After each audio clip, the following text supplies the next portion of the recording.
Muy buenas noches, bienvenidos a Odisea.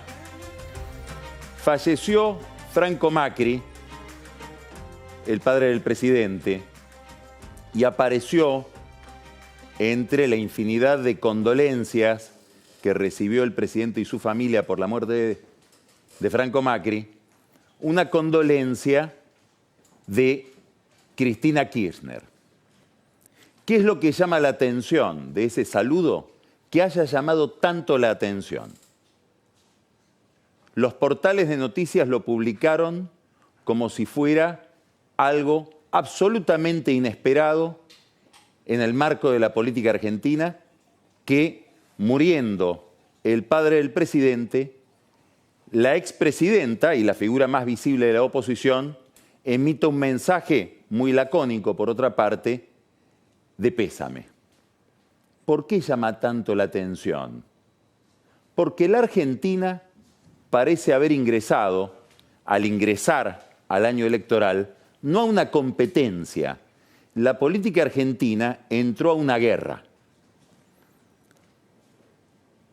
¿Por qué esa guerra? ¿Por qué este estado de adversidad, de enfrentamiento? Bueno, se podría decir porque compiten dos concepciones totalmente distintas de la vida pública, dos formas de interpretar al país, dos destinos colectivos, contrapuestos. Eso dicen los titulares de uno y otro, comillas, ejército. Se interpretan a sí mismos de esa manera. Hay otra razón, no tan presentable, que vuelve a la política, aquí y en otros lugares del mundo, una actividad muy agresiva, muy beligerante. Uno de ellos es la corrupción.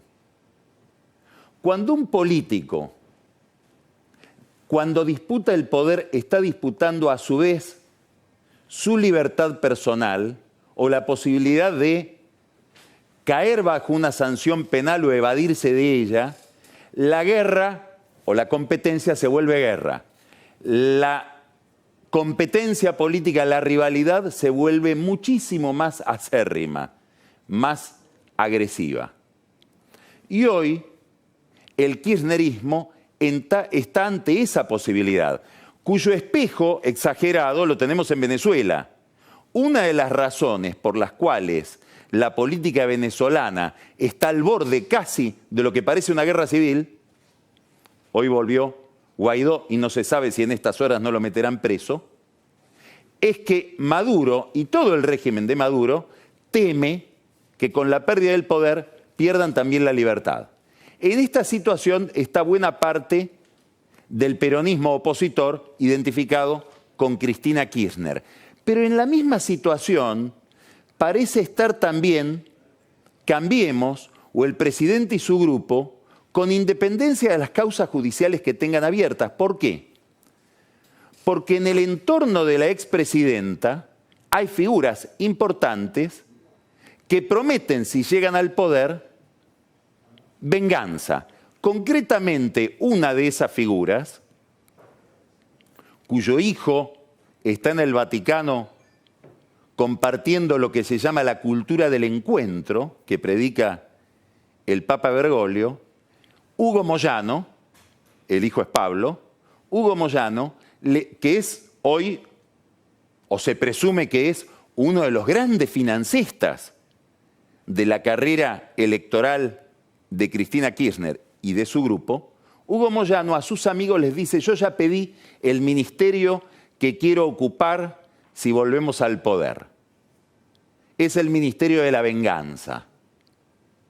Quiere decir que también desde ese sector se promete un destino lamentable para aquellos que perderían el poder. Quiere decir que perder el poder es mucho más que perder el poder.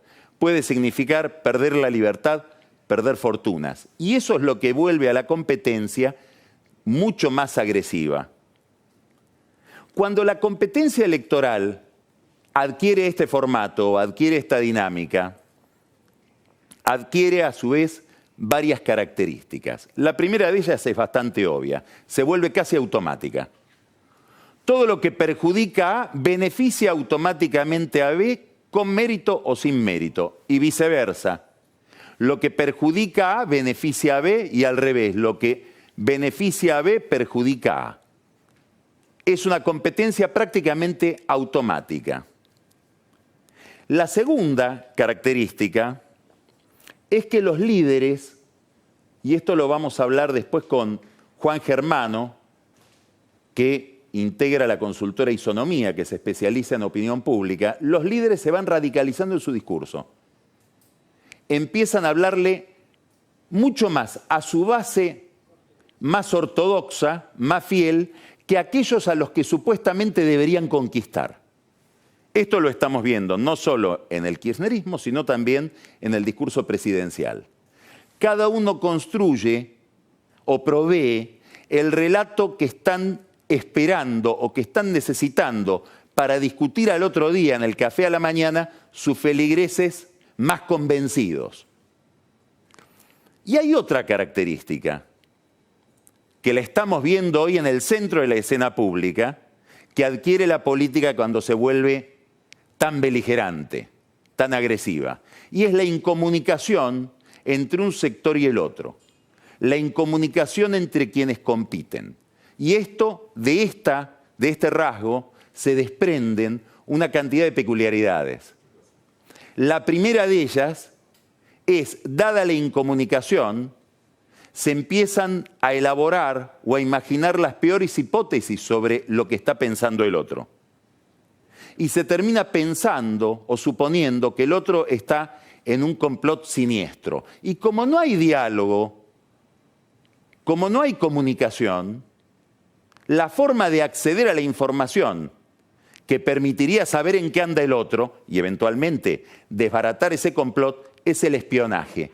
Hoy la campaña electoral se ha contaminado, como vamos a ver, estamos viendo en estos días y vamos a ver en los días que siguen, de acusaciones mutuas de espionaje por parte del gobierno y por parte de la oposición.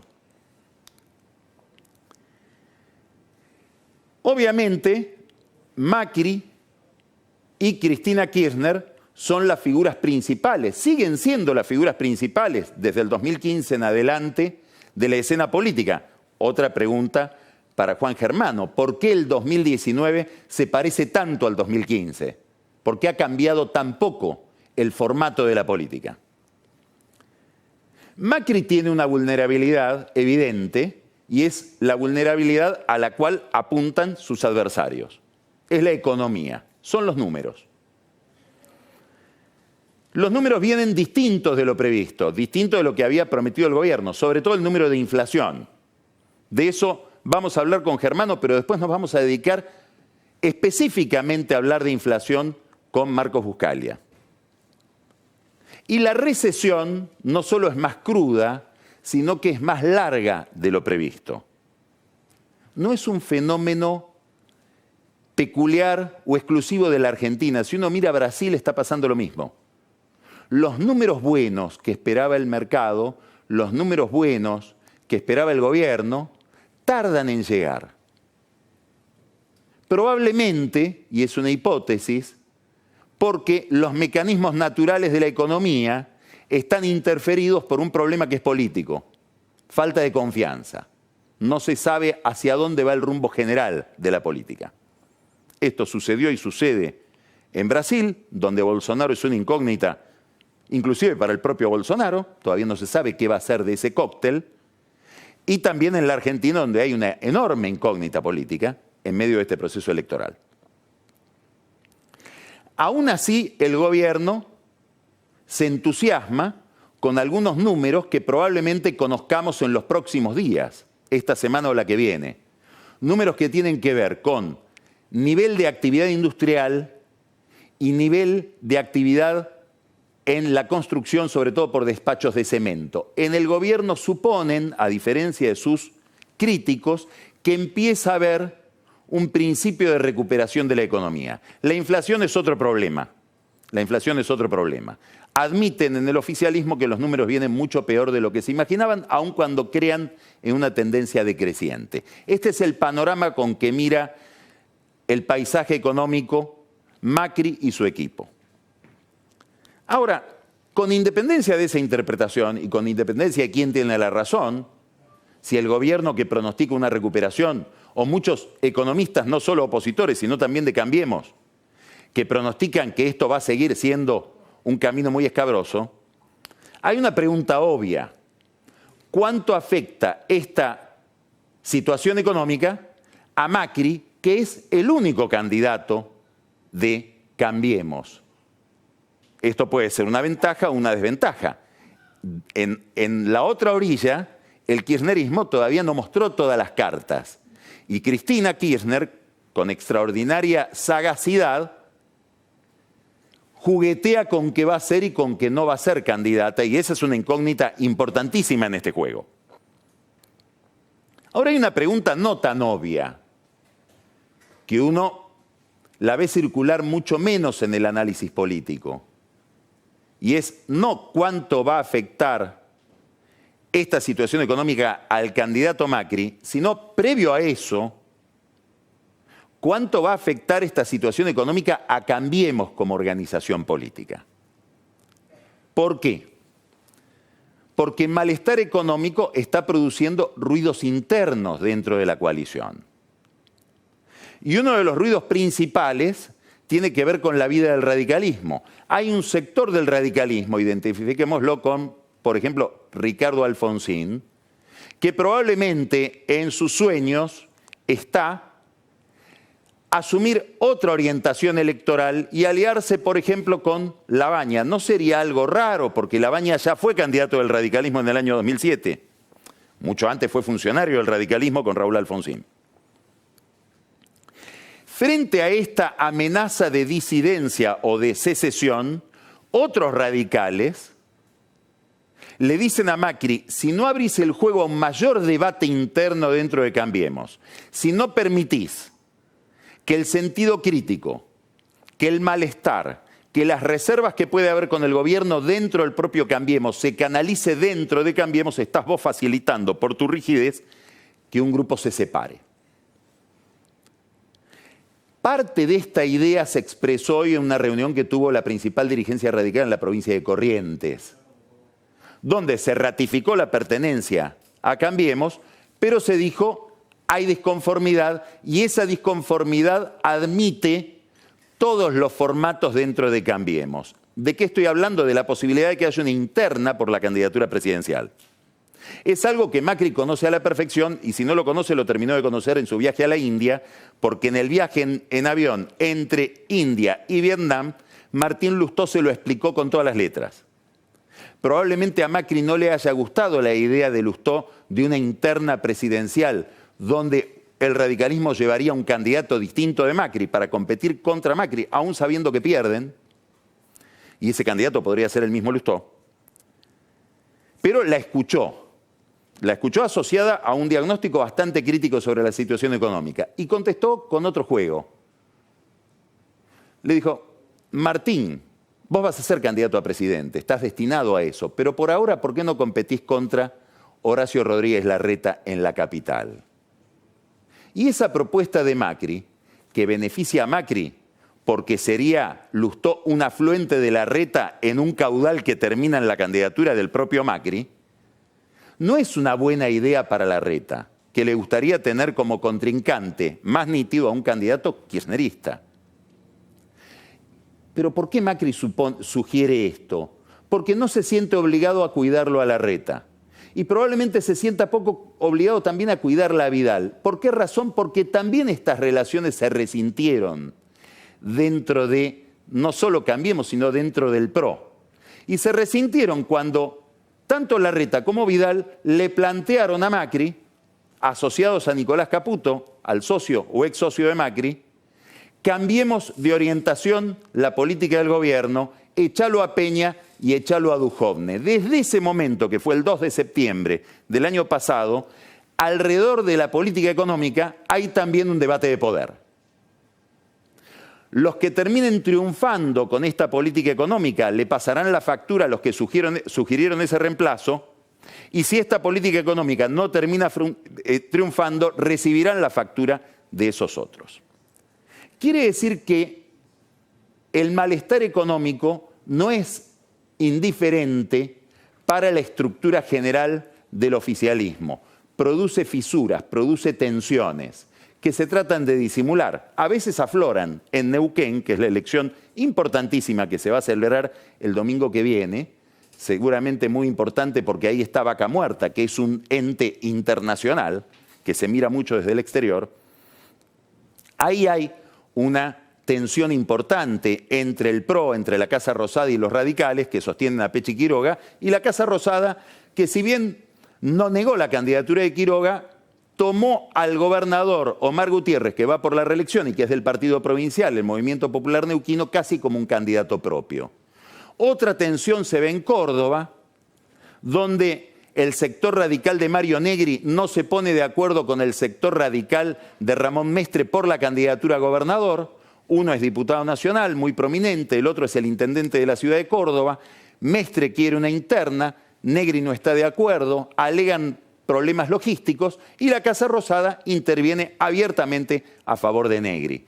Estas tensiones las vamos a ir viendo a lo largo del año y va a haber un momento muy importante para que se expresen, que es cuando los radicales convoquen a su convención nacional, que todavía no ha sido convocada. Y ahí sí oficialmente van a tener que diseñar una estrategia respecto de su inserción dentro de Cambiemos y a la oferta general electoral del oficialismo.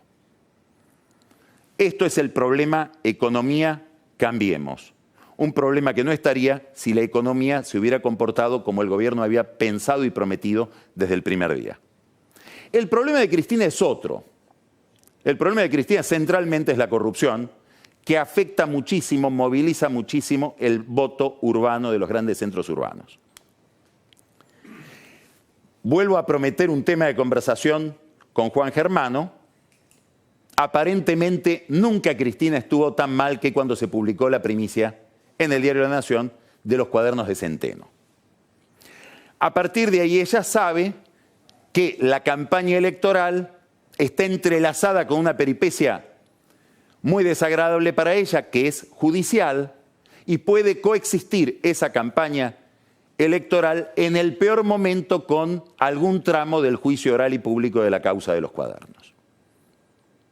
Desde que sabe eso, se ha propuesto voltear la causa, o por lo menos encontrar argumentos que demuestren que lo que parece un proceso penal, técnico, jurídico, es en realidad un proceso político persecutorio. Idea que ha envuelto las campañas electorales del PT en Brasil y que está en el centro del discurso de Maduro en Venezuela cuando dice que todo lo que se dice de malo de él es parte de un complot político, en los tres casos, Argentina, Brasil y Venezuela, presidido por los Estados Unidos. Para este argumento, Cristina Kirchner encontró una figura que rinde muchísimo, que se llama Marcelo D'Alessio. Todavía no sabemos quién es Marcelo D'Alessio, tenemos algunos indicios. Él decía ser agente de la DEA, director de la DEA, que tenía 6.000 personas a su cargo. Cuando cayó preso por extorsionar a aparentemente un chacarero de apellido Echeves, que dice ser extorsionado por D'Alessio en nombre del fiscal Stornelli para no ser involucrado en la causa de los cuadernos, cuando cayó preso, D'Alessio dijo: yo trabajo para la AFI, trabajo para el gobierno. Bueno, Cristina ya logró un objetivo con esto, que es que este jueves su fiscal, Stornelli, tiene que ir a indagatoria a explicar sus relaciones con D'Alessio. El juez, que es el juez de Dolores, Ramos Padilla, al emitir el fallo de procesamiento de D'Alessio, sostuvo un argumento muy interesante para la política.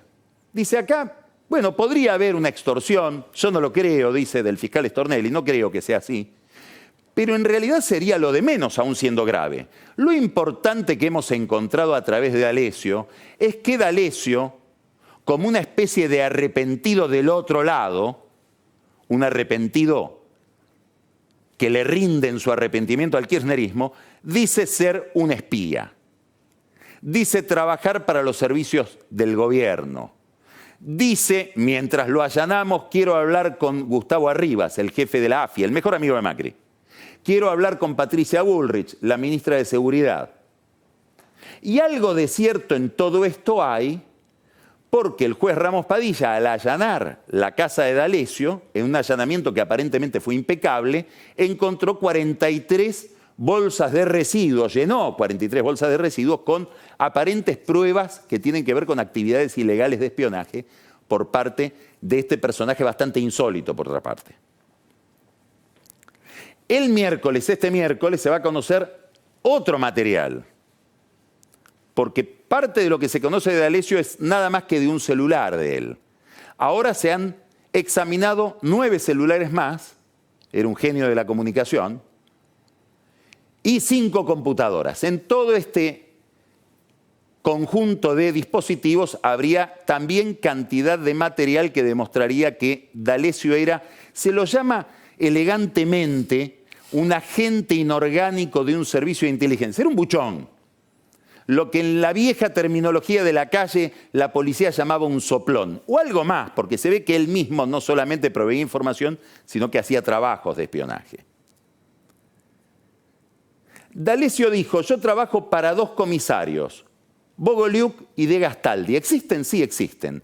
Y aparentemente serían también funcionarios inorgánicos de la AFI que responden a la segunda de la AFI, de la antigua CIDE, que se llama Silvia Magdalani, un personaje extraordinariamente controvertido que está en la AFI casi exclusivamente por su vinculación estrechísima con quien ocupaba el mismo lugar durante casi los 12 años de la presidencia Kirchner, o de las presidencias Kirchner, Francisco Larcher.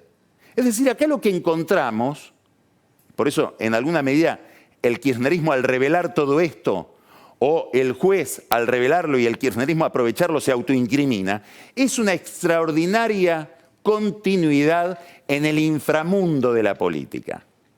En esa ciénaga de los servicios de inteligencia que en la Argentina tiene un rol estratégico que es conducir a la justicia federal y condicionarla. Esto le reprocha el kirchnerismo a Macri, que es lo que Macri le reprochaba al kirchnerismo durante la causa de las escuchas de Ciro James.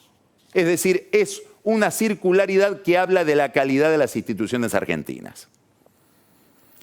Todo esto va a tener una derivación inesperada, lamentablemente inesperada, porque todo este material que está recolectando el juez Ramos Padilla respecto de operaciones de espionaje en Dolores, lo ha mandado a la Comisión Bicameral de Seguimiento de los Organismos de Inteligencia. ¿Usted sabía que existía esa comisión bicameral? Bueno, existe. Es decir, en el Congreso ha habido una comisión bicameral durante toda la democracia, o durante prácticamente toda la democracia, de control de la AFI, de la CIDE, del espionaje. ¿Y por qué no sabemos nada de ella? Porque está dormida. En Estados Unidos hay una senadora importantísima, demócrata de California, la senadora Feinstein, que tiene en jaque a todos los gobiernos, al gobierno demócrata, al gobierno republicano, controlando lo que hacen los espías. Acá esa comisión estaba dormida, a pesar de que hechos de gravedad inusitada, como por ejemplo la muerte del fiscal Nisman, está contaminada por temas que tienen que ver justamente con el pestilente mundo del espionaje en la Argentina. Bueno, ahora esta comisión se despertó y va a preguntar qué hacía D'Alessio espiando gente. Hay 3 expedientes raros que mandó Ramos Padilla. Uno se llama traficante por unas extorsiones de D'Alessio a un empresario, similares a las que le reprocha Echeves. El otro se llama expediente Natacha Haidt, vaya a saber lo que hay ahí adentro. Y el otro se llama expediente Fantino, por el conductor de animales sueltos. Bueno, todo esto lo vamos a conocer seguramente a partir del miércoles. ¿Quién preside la Comisión de Inteligencia que controlaría a la AFI? Un senador que se llama Marino, Juan Carlos Marino, de La Pampa. Militancia radical.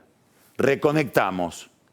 Las tensiones entre el radicalismo y Macri atravesarán también los temas de inteligencia.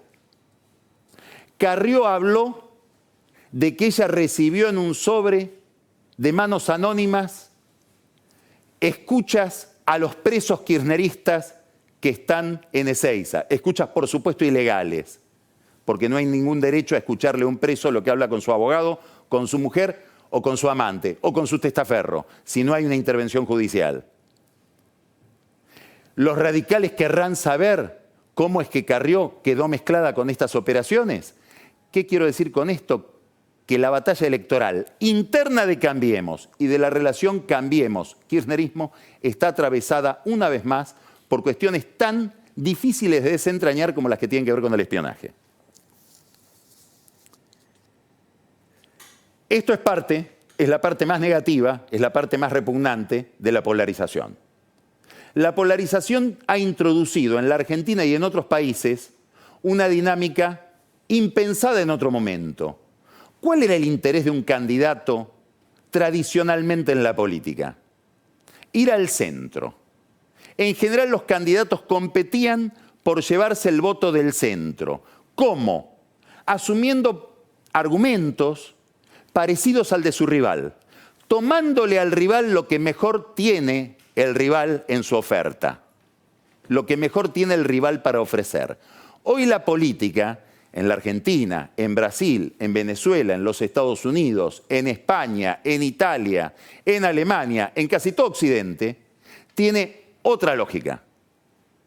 Se tensa desde los extremos, se repudia todo lo del rival, pensando, y se piensa esto con cierto éxito, que en el centro no va a quedar nada porque todo va a ser como imantado por esos dos centros que compiten entre sí sin querer parecerse, sin comunicarse. Así está la Argentina. La pregunta es, con una política con estas características, ¿vendrán inversiones? Con una política en la que cada gobierno dice, el día que yo me vaya se cae todo, ¿alguien pondrá una moneda? Es otro problema, un problema delicado, pero que nadie está contemplando en esta campaña electoral, ni siquiera los que quieren traer inversiones. Empezamos Odisea.